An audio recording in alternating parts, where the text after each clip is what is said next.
Welcome to Night Bites. Scary story.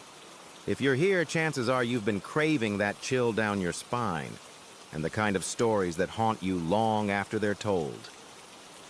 But before we begin, don't forget to subscribe, hit the bell icon, and give this video a thumbs up. It really helps push our content to the top of YouTube. Now then, turn off the lights, put on your headphones. Let's begin.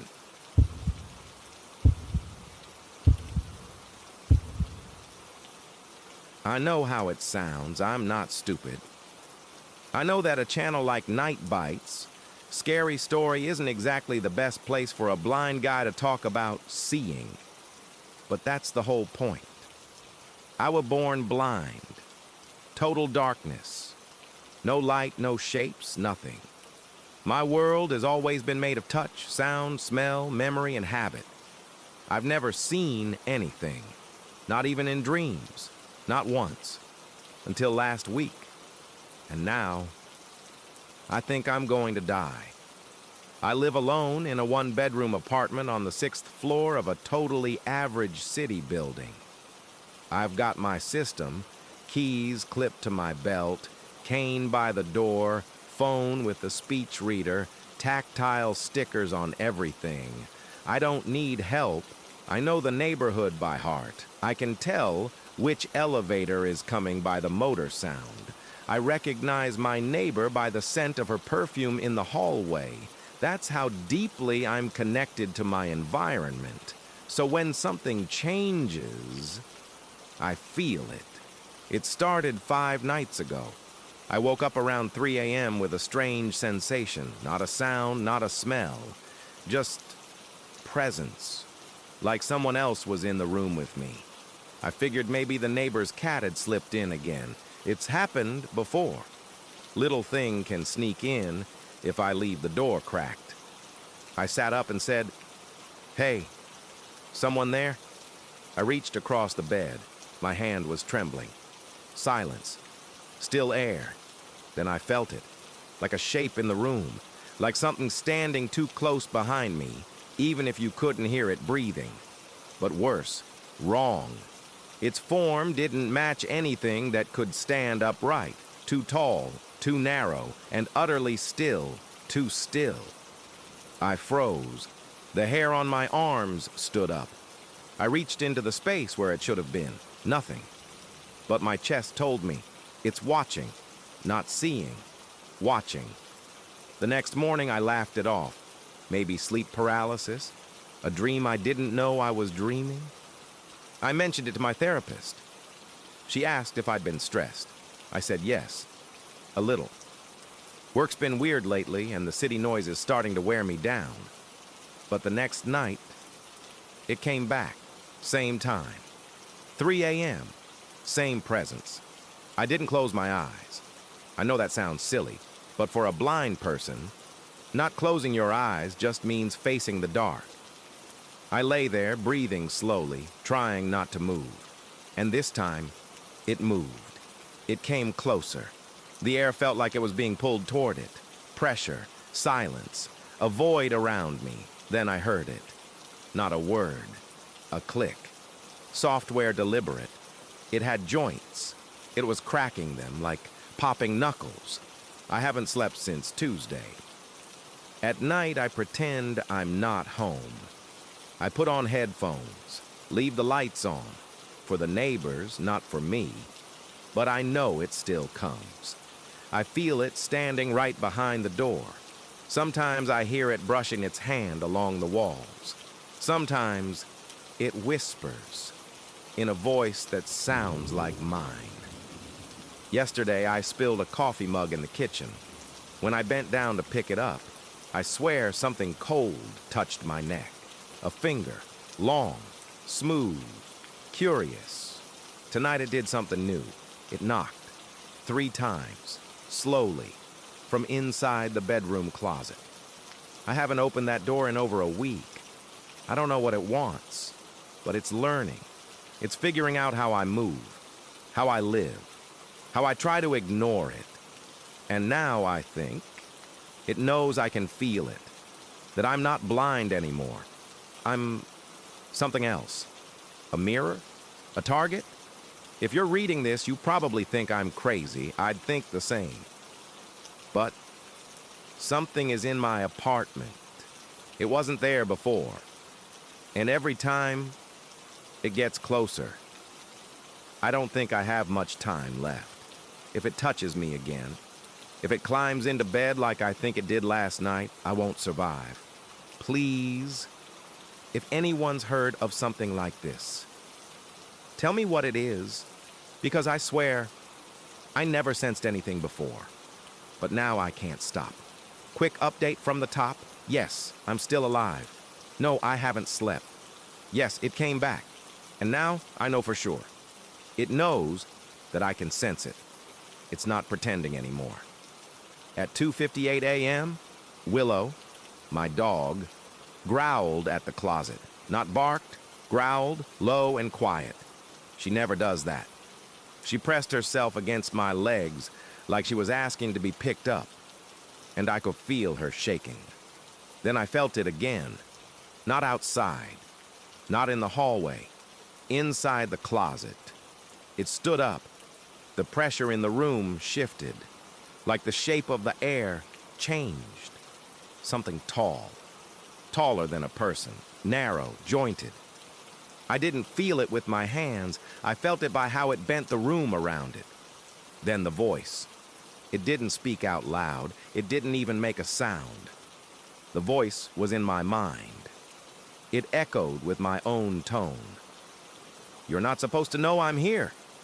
It sounded disappointed, like I had ruined the surprise. Then it moved, upward, not climbed, just changed position and started syncing its breathing with mine. In the morning, I called my therapist, told her I was noticing things. She calmly asked, "Has it started interacting directly?" I said yes. Then I asked if she had ever heard of something like this. Her answer scared me more than the voice did. Some people, especially those blind from birth, can perceive what others cannot. If something doesn't want to be perceived, the act of noticing it can give it form. She told me not to sleep in silence.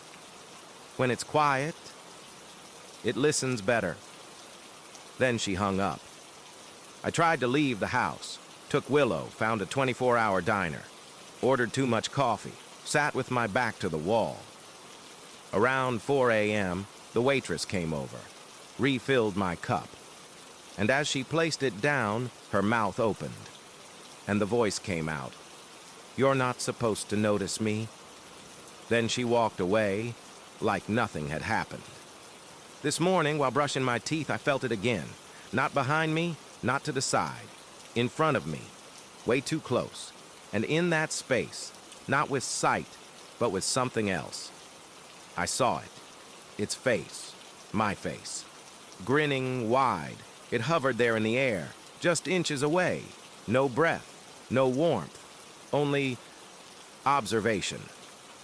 I dropped my toothbrush and ran, slammed the bathroom door. I couldn't even scream. I don't know what this thing is, but I know one thing. I've been blind my whole life, and now I can see something else. Only one thing, and it's getting closer. If you're reading this, it means I lived long enough to hit post. I don't know if I'll still be alive when you read this. I don't know if I should have posted it at all. At 2:51 a.m., I felt it approaching. Not like before, not from the closet, from the building itself, floor by floor, closer. I stood in the living room, heart pounding, Willow shaking at my feet. And then, silence. Real silence. Like reality stopped humming. And then its voice, no longer in my mind, now outside, spoke. "You gave me form. Now you must see." And suddenly I understood. Not the whole world, not the whole room. It, fully. A body made of space. Skin stretched over emptiness. Long arms, crooked joints. No mouth, but smiling. Then it touched my forehead. I blacked out. When I came to, I couldn't move. My ribs were broken. My mouth tasted like blood. The closet door was open, and I heard my own voice, exactly mine, coming from outside. I'm heading to work. That wasn't me. It was speaking for itself. Now it's out there, wearing me. I was blind all my life, and now I see it. That's all it ever wanted, to be seen, to be real. And now it is.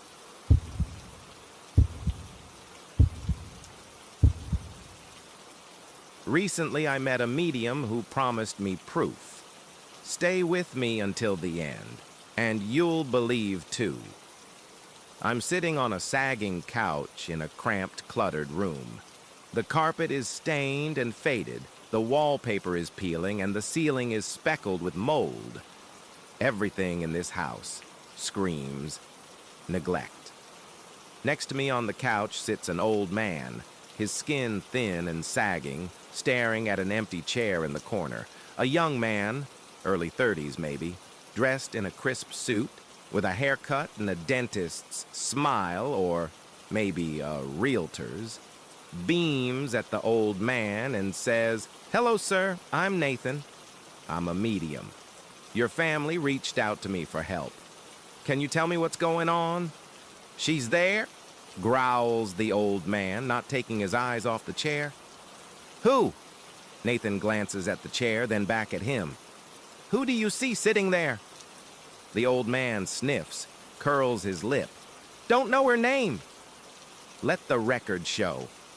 I don't believe in any of this. That's why I'm here. I'm documenting everything. The old man, the medium, the invisible woman in the chair. I'm filming the chair from every angle. I'm itching to sit in it myself just to break the spell, but that would ruin the act, wouldn't it? So I keep filming. Nathan, that sugary medium realtor, looked confused at first when staring at empty space, but now he's fully leaning in. "Dear woman on the chair, may I ask why you're here? What message do you wish to share?" Silence. Nathan turns to the old man again. "Has she changed?" "She's just sitting," the old man mutters, shaking his head. Minutes pass. Nothing happens. The medium decides to bless the room to help the spirit move on. And then, the old man straightens up. His eyes go wide. "She's standing," he gasps. Then, "She's laughing, she's cursing us." He starts whimpering. "She's coming, she's walking, stop her," he screams. Nathan jumps up, shouts something in what's probably Google translated Latin, waves burning sage around, throws salt. I film everything, the yelling, the smoke, the sweat on Nathan's forehead as he roars louder, shouting at the empty chair. And just as the moment peaks, I yell, "Cut!" The old man immediately stops, smiles, turns to me. "How'd I do, Max?" "Brilliant, Pete. Absolutely brilliant," I say, turning the phone toward myself and toward the cameras we set up to film this psychic at work. I face my future audience. Subscribe if you haven't yet. This is Pete, an actor. I'm Max, host of the channel Booze and Debunking. We used to take a shot for every lie, but we got drunk too fast. So now we just expose the frauds and drink later while laughing. The only person here who isn't acting is the medium Nathan, who, as you just saw, spoke to an empty chair. Nathan, you claimed multiple times you felt a presence in that chair. What do you say now, knowing Pete's an actor? The charm falls off Nathan like makeup in the rain. He stammers, turns red, shoots furious glances at me, Pete, the chair, unsure who to blame. He mumbles that his powers are real, rambles about spiritual energy attached to the chair. I cut him off. The chair's from Target. Bought it this morning. So the energy was in aisle 3? He flounders. It's the house itself. I smile. This is a set. Actually, my house. We trashed the entryway on purpose. Normally, it doesn't look like this. Though, yeah, the feng shui's still off. For the record, the carpet really does need replacing. The stains are real. The mold on the ceiling is props. You get the idea. Call me Max, short for Maxine or Maximilian, whichever you prefer. Right now, I'm Nathan's worst nightmare. "This is entrapment," he yells, nearly crying. "Oh yeah, his business is going down." "You people think you're so righteous, but your jokes hurt people," he barks. "You cause pain by rejecting their beliefs, mocking the spiritual." I laugh. "No, Nathan. You exploit people. Just like you tried to exploit Pete. I bet you go around schools telling kids there's no Santa Claus." Funny that you compare your work to lying to children. So you admit it's fiction, but call it a kind lie? You know what? Go ahead. Laugh it up. But this is real. "Fool. You're playing with dangerous forces." He storms out, 2 middle fingers on the way. Almost immediately, he returns, face blank, and hands me a card. "For skeptics, call her. You'll believe." "Thanks for the tip, Nathan. Doubt it. Kinda ruins the magic when you know it's coming." "Call her. She'll make you believe," he says again, and leaves. I glance at the card. One side, make believe. The other, an eye and a phone number. The eye seems to look at you no matter how you turn it. Matty black finish. Simple font. I slip it into my pocket. A couple of days later, Nathan sends me a text. The episode had already aired. He's furious, of course, probably drowning in emails and getting roasted in the comments. So his message doesn't surprise me. I figured he'd beg me to take the video down, maybe offer a bribe. But the message is different than I expected. Forget the card. Just throw it away. Naturally, I'd forgotten all about the card. But now, of course I had to find it. Matte black, the word make-believe, the eye, the number. I called, out of sheer curiosity, recording on my phone. No ring, just a voice. Address? Redacted. Come if you want to believe. Classic. Probably not worth exposing. The address was near my sister's place anyway. I was already planning to visit, help her out, and talk about her husband. He has cancer. I jot down the address and swing by the next day. Takes me a while to find it. A tiny fortune-reading shop tucked between a bakery and a used bookstore. Barely a storefront. More like a crawl space, accessible by a short staircase. Door nearly hidden. Inside, it feels like a closet. The woman waiting inside, neither young nor old, maybe late 30s to early 50s, reminds me of a bird. Sharp, dark eyes, hair black as raven wings with a bluish tint, clearly dyed. She sits motionless in a corner, wearing a long black dress, like a doll. One eye catches the light, the other stays in shadow. The lighting is low. The atmosphere, strong if a bit cliché. Props for the setup, minus points for being predictable. "Hi, Max," she says, so Nathan warned her. Fine. The gotcha angle is blown, but I ask if I can record. She rasps and waves her hand. Go ahead. I pull out my phone, start recording, though I don't expect much. She's obviously been prepped. Still, why not? "They say you can make anyone believe?" I ask. "Yes," she nods. "Okay, make me believe." She tilts her head, bird-like, studies me, looks at the camera. "You really want that, Max? To be made to believe?" "Me and my audience. Your audience, too." "Fine then, Max the debunker. Let's make a deal. 5 days from now, if I make you believe, you publicly declare your belief and end your show and yourself. If not, nothing happens to you." The audacity of this psycho. I smirk. End my channel and my life. Worst deal ever. Why would I agree to that? Because you don't believe. You're sure you won't believe. And you're an arrogant bastard hungry for clicks. This deal will bring you plenty. To be honest, she's not wrong. And yeah, I don't believe in any of this. I say so on camera, then. All right, crazy lady, I accept. But for the record, I'm not planning to kill myself, and if I end up dead, she did it. Arrest her. She stares at me with that void black eye. How will you make me believe? I ask. Name 3 people. Kenzie, I say, my brother-in-law. He will die Friday, she says. Cancer wins. My condolences. Wow. So she did her research. Hot reading.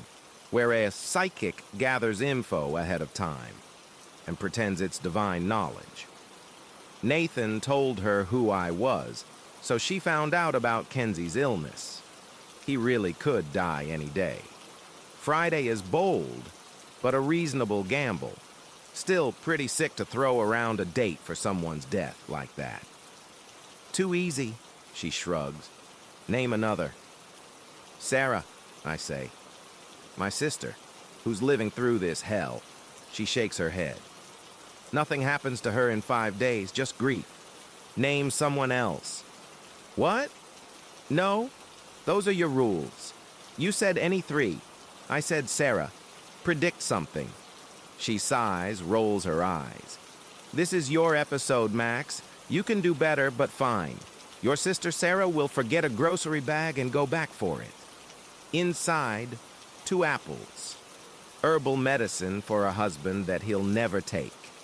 And chocolate for you. Too specific. My mind starts working. Could make-believe have paid off a cashier? Is she wearing an earpiece, getting live updates on my sister? Or is she just making stuff up, like every other fraud? She goes on. I'll pick the 3rd, because right now you're about to say Mateo, and yes, his wife's cheating on him. You'll think that was too easy. You'll assume someone whispered it to me. So let's go with Pete. In 3 days, he'll die of a heart attack after seeing her. Who? The woman in the chair. Her lips twist into a cruel smile.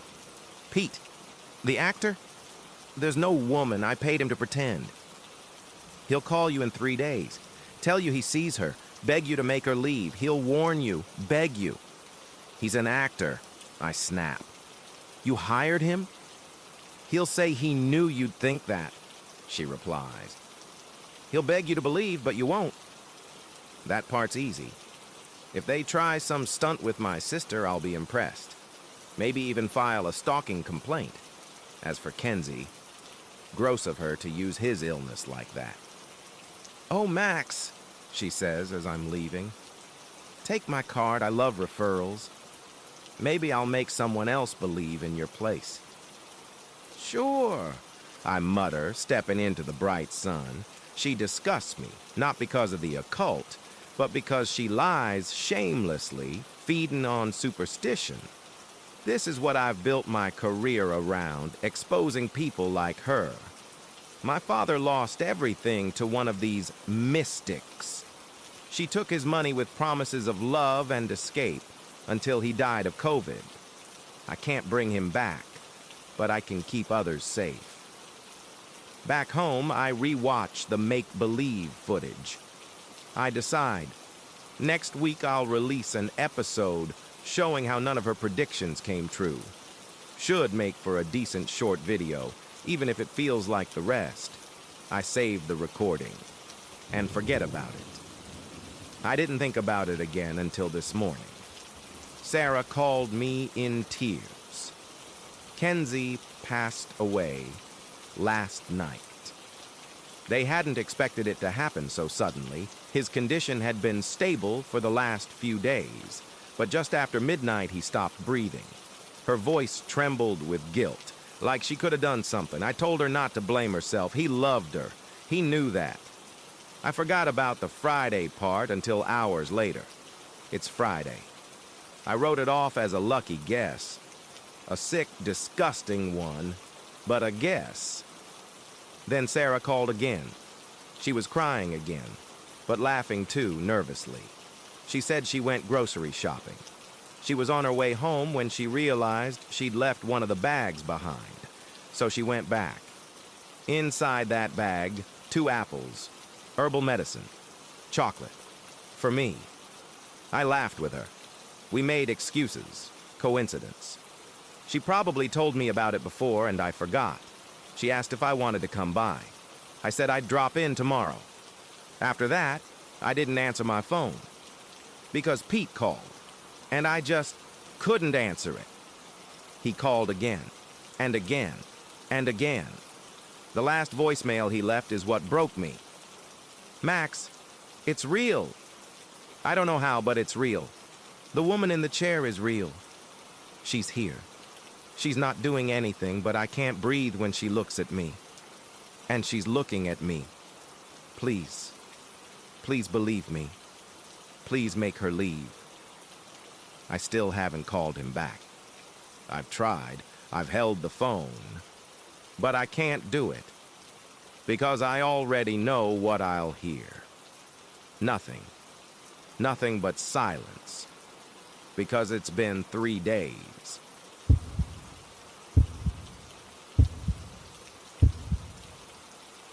But first, a bit of backstory. The only reason I was able to buy a house at my age in the first place was essentially because I hit the lottery. 4 years ago, it turned out my then boss was a real monster. We took him to court, and about 6 months ago, I finally received my compensation. I honestly didn't know what to do with that money. I don't have any big ambitions or dreams. I don't need an expensive car, and sure, starting a family someday would be nice. But I'm in no rush. Still, people kept saying you can't just let the money rot in a savings account, and I don't really trust the stock market. So I went with something else. I bought a house. I told the realtor I only had 2 conditions. The place should be modest, and it must not be in a homeowners association. I'd heard way too many horror stories about those over the years. Location wasn't a big deal. I don't have kids, and I'd decided to take some time off work to finally get my life together. I even joked that I wouldn't mind a house with a dark history if the price reflected it. The realtor just gave me a polite smile and a nod. She showed me a few listings, and one little 1960s house about a half-hour outside a small town in the west caught my eye. The place wasn't great, and the house itself had a few issues. Some DIY repairs from the previous owner, but I fell in love with the price and the silence of the neighborhood. Technically, it was part of a small town, but the homes were spaced far enough apart that nosy neighbors weren't a problem. Not hearing other people's business is a blessing. I hired a professional to inspect the foundation and structure. He gave it the thumbs up. I signed the papers, and as of last Wednesday, I became the official owner. That's when the problems started. On moving day, I got almost everything inside, but aside from 2 old wardrobes, the place was nearly unfurnished, and it still felt empty. 2 windows wouldn't close all the way. How I missed that during inspections, I have no idea. The water pressure would drop for a few seconds at a time. And in one room, I found a fine white dust on the floor. The first night was awful. I could feel a draft even though the windows were shut. There was a soft whistling somewhere that kept me awake. And worst of all, the smell. Damp, musty, and it got stronger whenever I closed my eyes. After the 3rd time waking up, I seriously considered selling the place and going back to the city. But I wasn't raised to give up that easily. In the morning, I did what I always do. I made a to-do list. First, I called in a guy to check the boiler and the pipes, but of course, the water pressure worked fine while he was there. He took my money and left. Then I asked a friend to help check the windows. 3 of them had gaps even when the frames were fully shut. I fixed them with duct tape and made a note to hire someone to replace the frames properly. Once my friend left, I decided to track down the source of the whistling and the smell. I started with the attic, stood in the center, and waited for a few minutes. Nothing. I walked through the house, stopping in each room.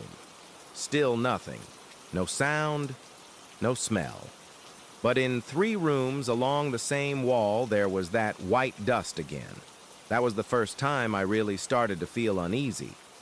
Curiosity got the better of me. I crouched down and picked up a bit of the dust between my fingers. Dry. No scent. I felt a moment of relief, but it didn't last long. I found 2 more rooms with the same dust and started thinking about termites or something like that. It was nearly midnight, so I decided to sleep and check for pests in the morning. Over the next few days, while waiting to hear back from the window guy, I started noticing strange things in the house. Lights would be off when I came back into a room, even though I knew I'd left them on. From another room, I'd hear faint scratching. Sometimes I'd catch that same musty smell again, and more of that white dust on the floor. But no dead bugs, no scuttling in the walls when I pressed my ear to them. Just my own breathing. That's when I really started to lose it. Probably. Sometimes I felt like I was being watched, and not just from one room. I'd be walking down the stairs and suddenly freeze, the hair on my arms standing up. While brushing my teeth, I'd hear soft footsteps just outside the bathroom door. I'd drift off to sleep, only to hear someone crawling downstairs in the dark. Every day I crept from room to room, listening for suspicious sounds in my own home. Not exactly what I pictured when I bought it, but the paranoia only got worse. Some mornings, food was missing from the fridge. Other days, I'd find photos on the wall slightly crooked. One time, a throw blanket vanished for 2 days, then reappeared on the couch like nothing had happened. I was convinced I was going insane, until 3 nights ago when everything changed. After a late shower, the water sputtered again and a cold draft suddenly swept through the bathroom. I snapped. Still in my pants, phone in hand, I ran to the first room where I'd seen the white dust. The moment I stepped through the doorway, I felt it. Someone was staring at me. That room had been my least favorite since the day I moved in. One of the 2 wardrobes stood there, and no matter what I did, the room always had a slight draft. I stood in the center for 5 minutes, listening. Nothing moved, but I didn't give up. I walked over to the wall, right next to the small pile of white dust, and pressed my ear against it. I heard my own heavy breathing and quickly covered my mouth with my hand. The sound didn't stop. It didn't even fade. Someone was breathing behind the wall, less than 2 inches from me. I froze, listening to the slow inhale and exhale of a stranger. The breath was rough, elderly, and I think whoever was inside realized I had noticed them. They went still. Then came that soft rustling sound I'd heard every night before sleep. Something shifted behind the wall and began to slowly crawl away. I looked at the wardrobe and rushed toward it before the noise disappeared. Every instinct in me screamed to run, but I didn't listen. I had to know. I yanked the doors open and looked inside. Everything seemed normal, empty. Without thinking, I slammed my shoulder into the back panel. It gave way, cracked, and fell inward. The rustling grew louder. Whoever was in there began to scramble away faster. I shouted, turned on my phone's flashlight, and climbed into the wardrobe. The smell hit me before I could even get my head inside. Rotten and thick, but I kept going. I wanted to see what was hidden inside my walls. I pushed my head and arm through, and just managed to catch a glimpse of something disappearing around the corner of a narrow crawl space. Pale, withered, white hair, calloused hands and feet. That creature, that person vanished, and I was left staring into the dark void between rooms, listening to them crawl farther away. I didn't chase them. Not that stupid. I climbed out, grabbed my phone, and sprinted to the kitchen, dialing 911 as I grabbed a knife. The cops arrived about 20 minutes later, which I still think is outrageous. But when I led them to the wardrobe, the looks on their faces changed from mild annoyance to baffled disbelief. One of them leaned halfway into the crawl space with a flashlight, then quickly backed out, shaking his head. He wasn't going in there, and I don't blame him. The three of us walked around the house, listening for sounds from the man in the walls while they waited for backup. I think the last time I heard him move was on the first floor. He rushed past us, then crawled upstairs. For the past 2 days, I've been living in a motel, barely sleeping. One of the officers has kindly kept me updated. They found 4 entry points, each in a different room, hidden behind wardrobes or disguised as fake air vents. Apparently, the guy had rigged up a makeshift connection to the plumbing, which explains the water pressure drops. Worse, they found an old rusted bayonet, the kind he used to carve holes in the walls, hidden behind wallpaper. There are more than a dozen of those holes throughout the house. This man had been watching me, studying me, learning my habits, it seems. I'm glad I found him when I did, because the officer told me one more thing. They found a journal in one of the crawl spaces.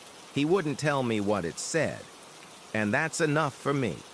Sadly, they never found the man himself. I still feel like he's there, hiding somewhere. I'll never set foot in that house again. I'd burn the whole place down if I thought it would fix things, but something tells me it's not that easy. So, anyone want a house? Nice area? Quiet neighbors? Except for one. But hey, at least the price is low.